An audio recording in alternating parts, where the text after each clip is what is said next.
Hello, and welcome back to the Holistic Witch's Cottage. My name is Melissa, and I am the Holistic Witch, and I am very happy to be back to talk to you again on a cloudy, windy, chilly Friday morning from central Pennsylvania. So today's podcast will probably mainly be an update on what's going on. For me, I am a lover of all things spooky and Halloween and such. So the week after Halloween is like a big letdown for me. But so let's revisit a little bit from last week. So in my community, Trick or Treat was actually on October 31st. They sort of disperse it between the communities. Everybody gets a separate date and time. I don't know if that's so kids can go more places or that limited police are available. I'm not really sure why they do it, but ours was actually October 31st. Our town has this little Halloween parade where the kids all assemble in front of the fire hall, and then they walk about a block and a half to the ambulance building to get treats. And then afterwards, homeowners are welcome to do the trick or treat thing. The problem was on Halloween night here, we were having extreme wind warnings, and it was like 33 degrees. So I was outside in my winter parka with this weird hat that I made. I'll talk about that later. And I started with fingerless gloves, and I was like, no, this is not going to work. So I changed into real gloves. Now, I don't know if, I put my Halloween treats in bags, so then I was having a hard time reaching into the giant pumpkin to get the bags out with the gloves on, but hey. And, okay, so wind gusts from 35 to 50 miles an hour, so my treats they stayed in the giant pumpkin, thank goodness, but, even when I was holding them, things were getting a little ridiculous, and things were breaking, and a lawn chair flew by. My kiddo, Christopher, who's been on the podcast before, and I had an event to go to at 8 o'clock. So we did not sit out the whole time in the Wizard of Oz style gusting winds waiting for a tornado. I made 50 treats, and I figured once I hit 50, we're going in. So that was about 6:30, which worked pretty good. And, but it's so cute. I love to see the kids come in their little costumes, and there were some really cute ones, and there were babies and infant carriers. I always think that's weird, but okay. I guess mom needs a treat too. It's all good.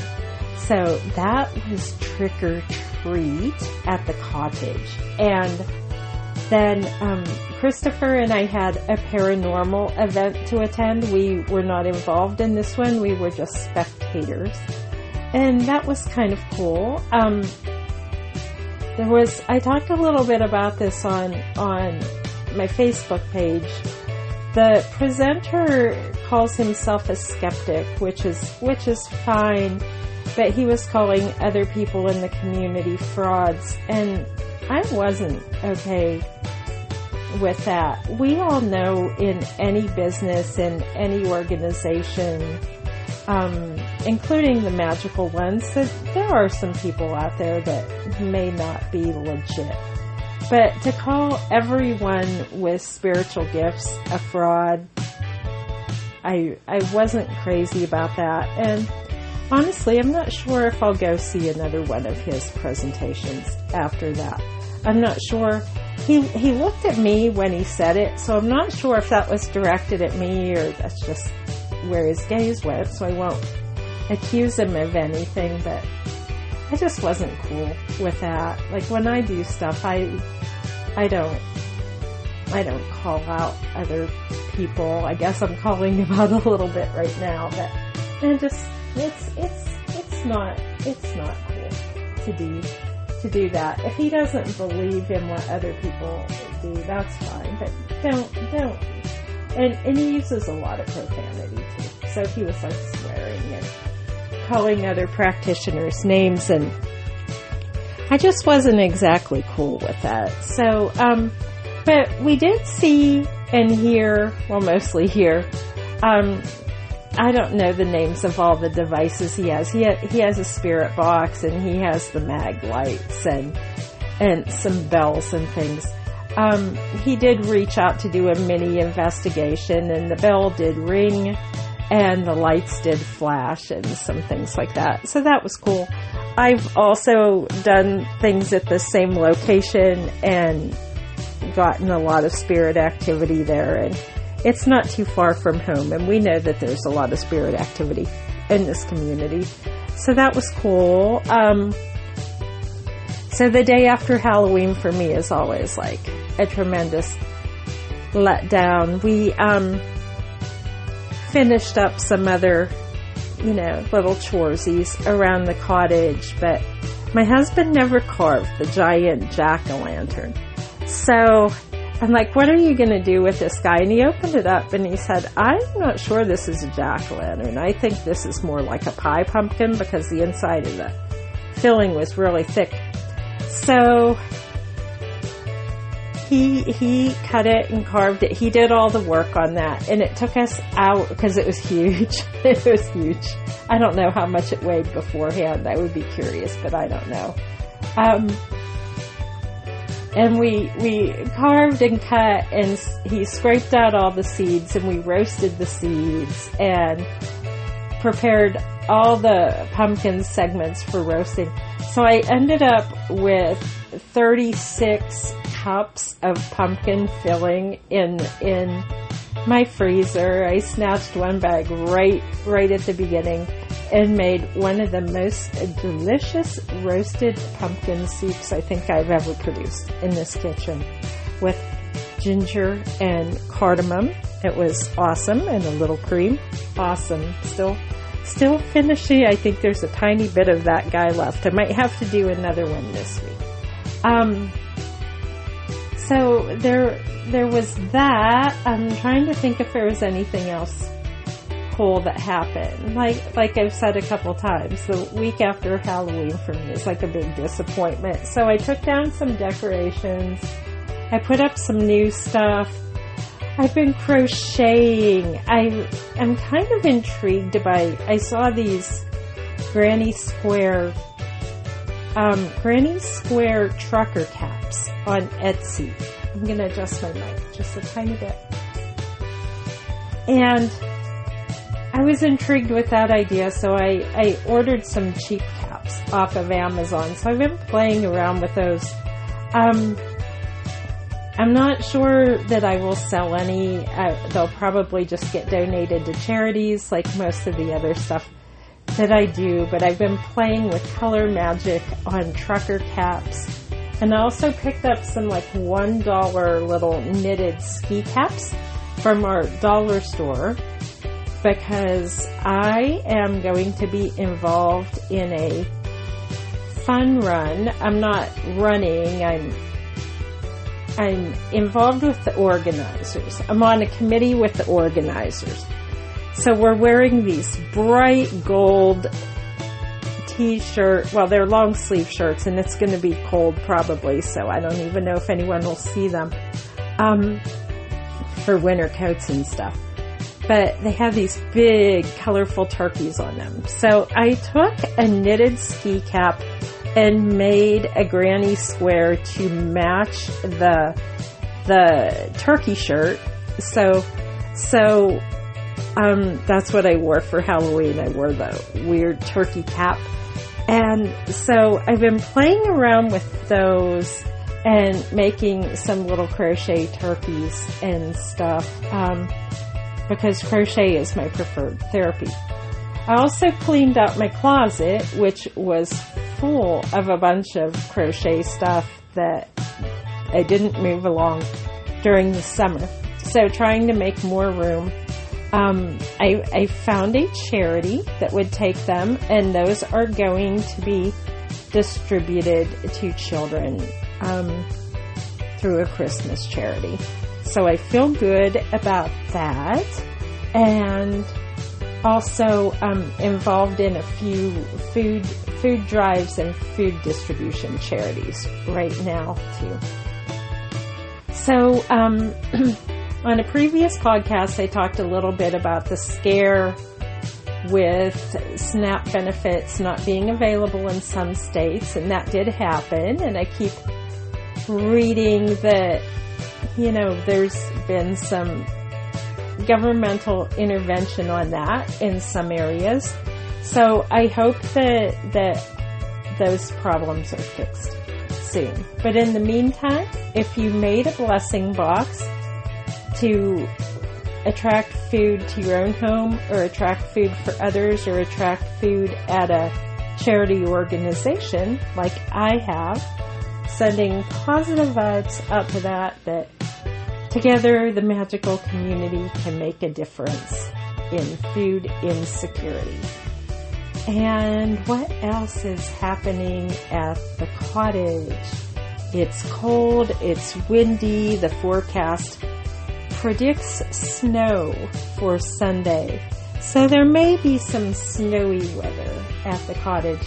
I still have herbs. I may go out and pick herbs today before I lose them. We've had hard frost, but I still have calendula and sage in full bloom among some other things out there. So I might go out and harvest today so I can use those for positivity. So also we had a full moon this week. So I did I was going to say I did it on the podcast, but I didn't. On the Yoga and Time Facebook group, I did a full moon release and chakra cleanse class, which is free. So if anyone's interested in that, you can take a look. It's on Yoga and Time, and Facebook will probably keep that up for about 25 more days. They don't keep them up very long anymore. So on social media, honestly, I haven't seen much either. It's been a very slow week. Always happy to answer questions, but I haven't seen too much this week other than the ordinary. Is it okay? What direction should I blow my cinnamon through the door? And how do I make moon water? Just really haven't seen anything out of the ordinary this week. Our plans for the weekend are to attend a gingerbread festival and tour. We went once before. It was neat. It was fun. It was very magical, and I'll probably talk about that more next time. Momo is lying here next to me. He's sound asleep. Everything's quiet at the cottage except for the wind that I can hear outside. Other than cooking a very hearty, abundance-filled lentil soup this week, I don't have too much else to talk about. So I guess maybe I'll just end this with my abundance and prosperity soup recipe. So I started out with 2 containers of store-bought beef broth, a full bag, so I suppose that's 8 ounces of lentils, and I had some carrots, some celery, and some onions, which I had to peel and prep and dice. So I started by sauteing my vegetables in oil. I sauteed them so they're just starting to get lightly browned and caramelized on the edges. In the meantime, I started my soup broth on a boil, and once it was boiling, I added the bag of sorted and checked lentils, into the soup broth and let that cook for 20 minutes. And then I added the sauteed vegetables and a pinch of that and a pinch of this for spices. So I think it was basil, oregano, rosemary, and thyme, Himalayan pink salt, and black peppercorn. And just let that roll to boil for about 5 minutes and then simmer throughout the entire day. And it was a yummy, easy, affordable prosperity and abundance soup. I also made biscuits. I didn't even wake up for the biscuit word this morning. And I made biscuits, and I also made some pita bread. So that's what's happening in the kitchen. I like to batch cook, so it's probably time to start something else. And but I do have a few things to finish up first. So wherever you are, whatever you're doing this week, I hope that you have a magical week. Feel free to reach out on social media or the Holistic Witch at Gmail and let me know what's going on in your lives. Next week, I'll probably talk about the Gingerbread Festival and the upcoming Gobbler Run that I'm going to be a water distributor at, and I have no idea how to do that, but I'm hoping it can't be that hard.